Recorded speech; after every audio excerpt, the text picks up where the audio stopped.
finally realizes it was somebody else, it's just like, oh my god, what? Yeah, you really need to start paying attention. I mean, come on, man. Can't keep switching here. Anyways, we get to find out about Natsu's scarf. Where it came from, who made it, and it was actually Lucy's ancestors that made his scarf, and why he's so connected to Lucy right now. So the whole situation that transpires is Natsu learns something about why his scarf is made out of his father's scales.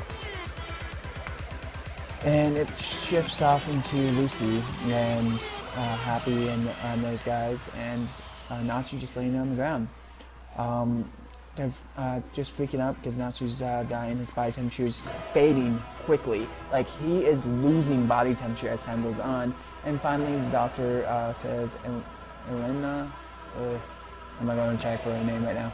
You know, I've seen her several times. I should probably know her name by now because I've read it so many times. It doesn't matter. As you guys have probably found out, I'm not too good with names. I try and go with nicknames, and you guys probably figure out exactly what I'm talking about. Anyways, she's like, Lucy, you need to strip and cuddle up to him type of situation. She's like, what? Strip? What? We need to keep him warm. Why do I have to strip? Type of situation. And it was a light moment to a dark situation, and that light moment went to a dark situation again. Happy crying on Natsu, screaming out, oh, please, Natsu, stop talking about Zeref. If you kill Zeref, you kill yourself. Please, just stop it. And everybody hears this, and they're just like, oh my god, what? If we kill Zeref, we kill Natsu? And that's when it hit home, what they were actually doing. What they had to actually do. Either sacrifice life of the friend and win the war, or save the friend and lose the war. It's one of those things that they just didn't think about. Ray hearing this as well, you see him awake, and it's obviously showing that Gray may do something and may be the one to take out Zeref up in the end, or to at least take on Zeref at a certain point. But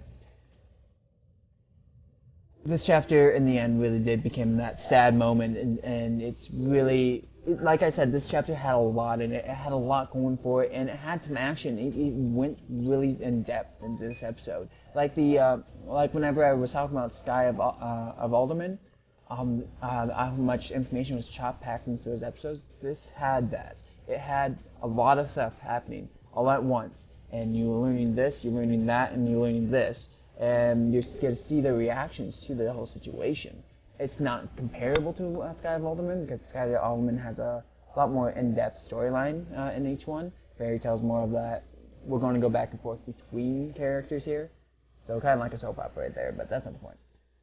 But other than that, oh no, I really did enjoy this chapter. I really loved it, and I got excited over it. Like, every time I kept reading it. I'm sorry my look is a little situated here, but as you can see, this right here, my camera decided to do something weird, so hopefully I can get it back and this is going to be better. Anyways, why don't you guys leave a comment down below, let me know what you guys thought about the chapter as well, so I can, and we can converse about it.